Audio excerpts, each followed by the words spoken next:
saat yang dinanti-nantikan oleh seluruh umat Islam di Indonesia, khususnya calon jemaah haji Indonesia tahun 1441 Hijriah 2020 Masehi. Dalam konferensi pers hari ini, pemerintah akan membuat keputusan penting dan bersejarah dalam perjalanan ibadah haji. Semoga keputusan ini dapat memberikan kepastian, kenyamanan, keamanan, kemaslahatan bagi bangsa dan negara. Karena itu, agenda hari ini adalah tunggal, yakni penyampaian keputusan pemerintah terkait penyelenggaraan ibadah haji tahun 2020 1441 Hijriah oleh Menteri Agama Republik Indonesia. Sebelum waktu kami serahkan kepada Bapak Menteri, marilah kita buka acara konferensi pers ini bersama-sama dengan membaca basmalah. Bismillahirrahmanirrahim. Selanjutnya kami persilakan Bapak Menteri Agama untuk menyampaikan keputusan pemerintah terkait penyelenggaraan ibadah haji. Silakan Bapak Menteri. Bismillahirrahmanirrahim. Assalamualaikum warahmatullahi wabarakatuh. Yang kami hormati Ketua Komisi 8 DPR RI, Bapak Wakil Menteri Agama, Bapak Sekjen Kementerian Kesehatan Republik Indonesia, Bapak Dirjen PHU Kementerian Agama, dan teman-teman jurnalis. Masih dalam suasana Idul Fitri, saya menyampaikan minal aidin, mohon maaf lahir dan batin. Pertama-tama, alhamdulillah, puji dan syukur kita panjatkan kehadirat Allah Subhanahu wa Ta'ala, Tuhan yang Maha Esa, atas rahmat dan karunia-Nya, sehingga di tengah pandemi COVID-19, kita tetap dapat melaksanakan tugas-tugas kita dengan baik. Teman-teman jurnalis semua, sebagaimana kita ketahui, pandemi COVID-19 yang sejak awal Maret juga melanda Indonesia, telah berdampak pada berbagai aspek kehidupan, termasuk layanan sosial keagamaan di bidang penyelenggaraan ibadah haji. Kementerian Agama lalu membentuk Pusat Krisis Haji 2020 melalui keputusan Menteri Agama nomor 392 tahun 2020 yang diberi mandat untuk merancang, menyusun, dan mengkoordinasikan mitigasi krisis pada penyelenggaraan ibadah haji tahun 2020 ini. Tim ini telah menyusun dokumen lengkap skenario mitigasi penyelenggaraan ibadah haji yang disusun mengikuti perkembangan dan dinamika COVID-19, baik di Arab Saudi maupun di Indonesia, hingga April 3 skema penyelenggaraan ibadah haji disiapkan. Pertama, haji diselenggarakan secara normal sesuai kuota. Kedua, haji diselenggarakan dengan pembatasan kuota. Dan ketiga, penyelenggaraan haji tahun ini dibatalkan. Bersamaan itu, sejumlah layanan haji di dalam negeri tetap dilaksanakan, seperti manasik haji secara daring dan pelunasan BP dengan menerapkan protokol penanganan COVID-19. Untuk layanan haji di luar negeri, kontrak layanan akomodasi, transportasi, dan catering juga dipersiapkan. Hanya saja belum dilakukan pembayaran uang muka sesuai pertimbangan keamanan dan juga atas permintaan dari pihak Arab Saudi. Memasuki bulan Mei, karena waktu semakin mepet, tim fokus mematangkan dua opsi saja, yakni penyelenggaraan haji dengan pembatasan ya lebih kurang 50% dan pembatalan keberangkatan jemaah haji. Sebab tanggal 26 Juni telah disepakati sebagai terjadwal sebagai pemberangkatan awal jemaah haji Indonesia tahun 1941 Hijriah 2020 Masehi. Dari situ kami menghitung mundur tentang kecukupan waktu pemberangkatan jemaah dengan segala proses dan konsekuensinya.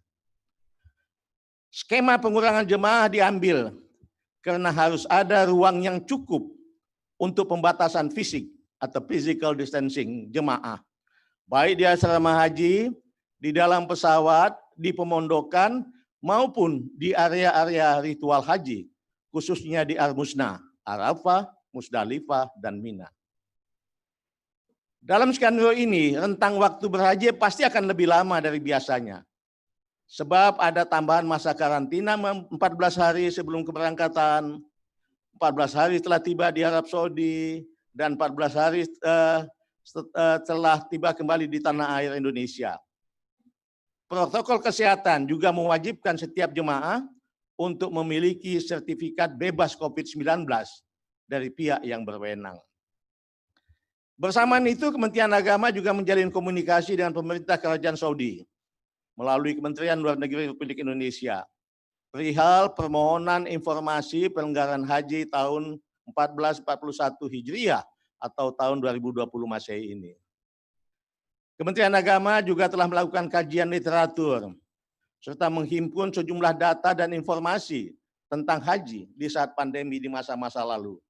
Didapatkan fakta bahwa pelanggaran ibadah haji pada masa terjadinya wabah menular telah mengakibatkan tragedi kemanusiaan di mana puluhan ribu jemaah haji menjadi korban.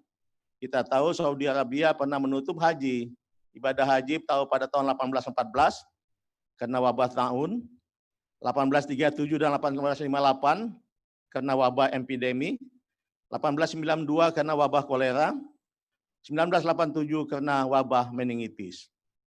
Indonesia juga pernah menutup karena pertimbangan masalah agresi Belanda tahun 1946, 47, dan 48.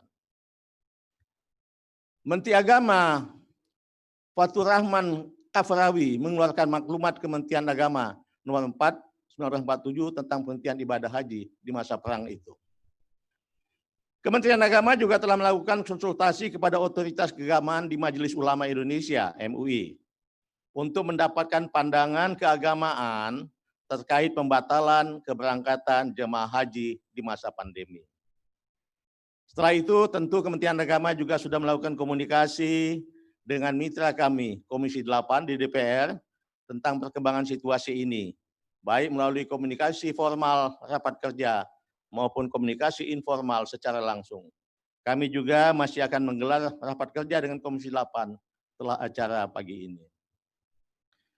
Berbagai situasi ini menjadi pertimbangan penting dalam memutuskan kepastian pelanggaran haji tahun 2020. Pada pagi ini, pihak Arab Saudi tak kunjung membuka akses bagi jemaah haji dari negara manapun. Akibatnya, pemerintah tidak mungkin lagi memiliki cukup waktu untuk melakukan persiapan utamanya dalam pelayanan dan perlindungan jemaah. Berdasarkan kenyataan tersebut, pemerintah memutuskan untuk tidak memberangkatkan jemaah haji pada tahun 2020 atau tahun 1441 Hijriah ini. Saya ulangi, pemerintah memutuskan untuk tidak memberangkatkan jemaah haji pada tahun 1441 Hijriah atau tahun 2020 ini.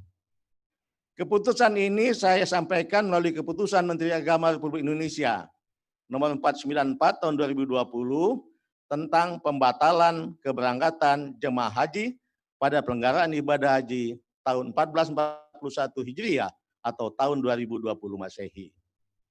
Sesuai amanat undang-undang, selain persyaratan kemampuan secara ekonomi dan fisik, kesehatan, keselamatan dan keamanan jemaah haji harus dijamin dan diutamakan sejak dari embarkasi atau debarkasi, dalam perjalanan dan juga saat di Arab Saudi.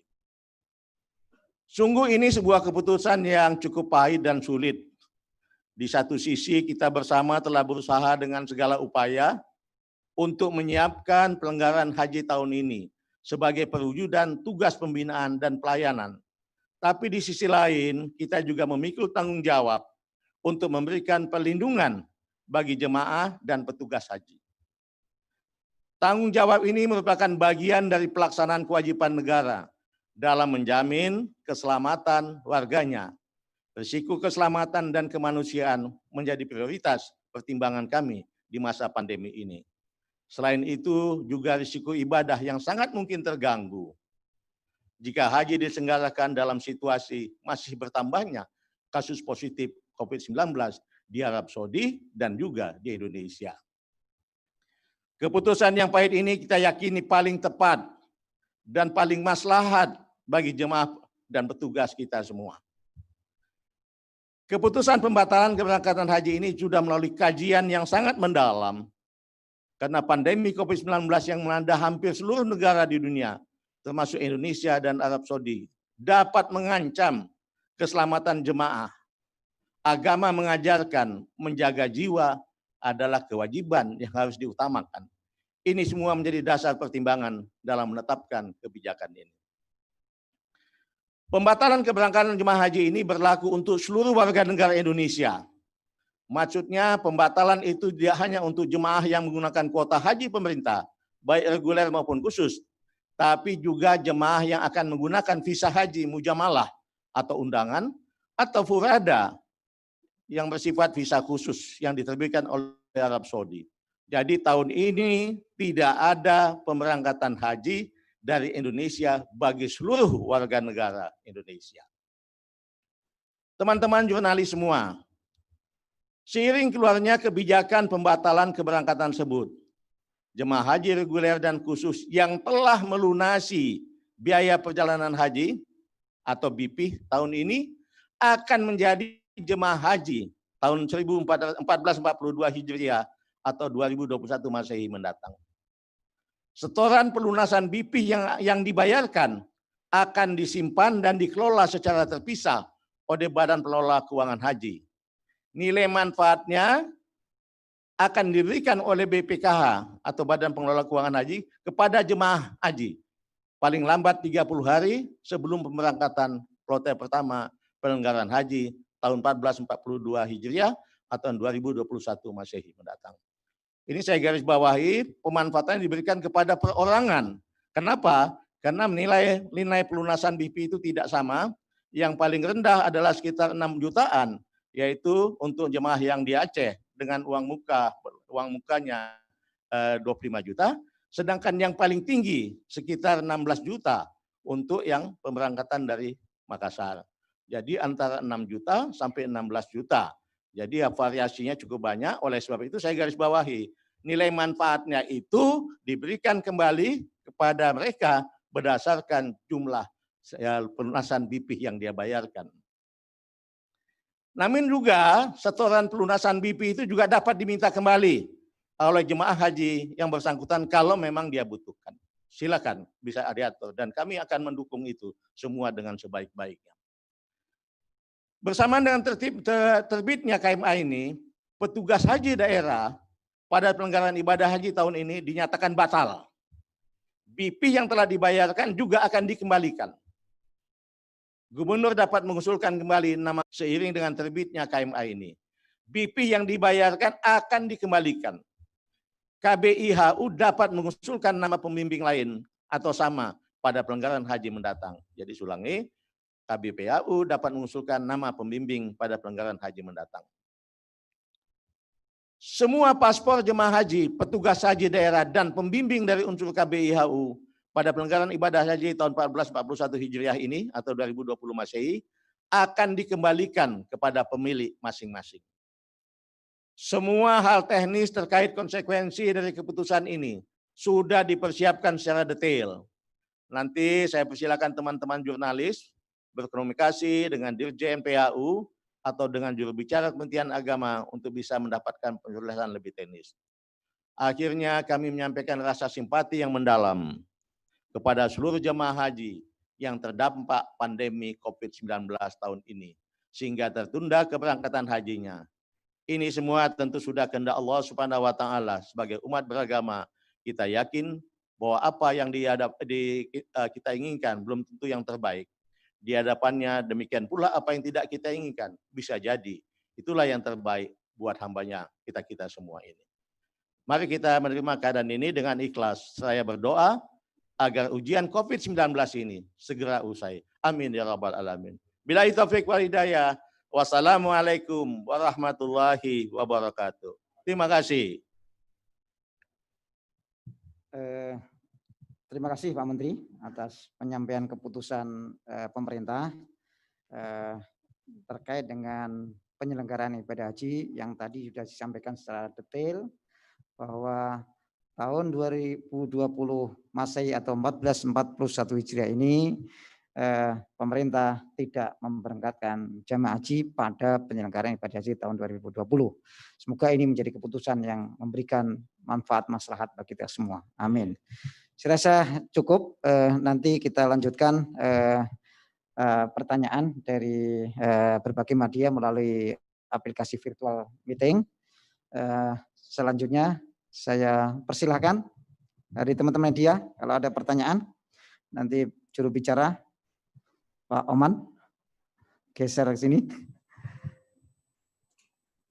Baik. Media Indonesia, ya. Ya. Baik, kesempatan ini akan saya berikan pada 3 teman media untuk menyampaikan pertanyaan ataupun tanggapan terkait dengan keputusan pemerintah pada pagi ini. Saya persilakan dari teman-teman media Indonesia. Silakan media Indonesia.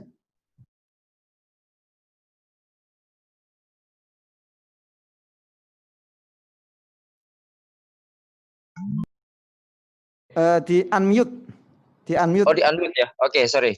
Udah kedengaran, Pak? Sudah. Silakan Pak. Iya. Ya, terima kasih. Assalamualaikum warahmatullahi wabarakatuh. Saya Ubay dari Media Indonesia. Yang pertama, mumpung masih suasana Idul Fitri, mohon maaf lahir batin Pak Menteri, Pak Wamenak, Pak Dirjen, dan para sahabat semuanya. Memang ini akhirnya tadinya saya masih berharap gitu, mungkin juga semua ada harapan masih ada pemberangkatan, karena kemarin-kemarin kan sudah ada pembukaan itu Pak Menteri ya, pembukaan Mekah, Madinah juga kemarin dibuka, bahkan viral gitu ya. Itu ada semacam membuncah harapan haji bisa berangkat begitu ya. Tetapi memang kenyataannya setelah ada penyampaian Pak Menteri tadi yang jelas dan lugas tadi bahwa sudah ada kajian yang sangat mendalam dari tim kajian yang dibentuk dengan berbagai macam pertimbangannya, maka akhirnya haji dibatalkan. Semuanya memang harus dipenuhi dengan rasa lapang hati kepada kita semua ya Pak Menteri. Tetapi Pak Menteri, ada satu pertanyaan yang mendasar, itu adalah tadi Bapak katakan sampai saat ini tidak ada akses informasi atau apa kepada pemerintah Arab Saudi. Apakah seperti itu Pak? Tidak ada akses informasi atau komunikasi dengan untuk mempertimbangkan bagaimana kondisi Arab, kondisi Indonesia, kondisi negara lain. Walaupun memang kita memahami ya bahwa demi kemaslahatan lebih baik itu memang ini terpaksa dibatalkan demi kemaslahatan semuanya. Tetapi apakah seperti itu Pak hubungan kita dengan Arab Saudi, tidak ada akses informasi atau komunikasi Pak, sehingga atau juga misalnya sekarang Indonesia mau mengambil keputusan tidak dilakukan pembatalkan haji, tidak dengan membatalkan ini, apakah juga ada komunikasi dengan haji dengan Arab Saudi atau bagaimana? Atau dari Arab Saudi mungkin ada pertimbangan khusus kepada Indonesia Pak? Itu saya Pak Menteri. Terima kasih.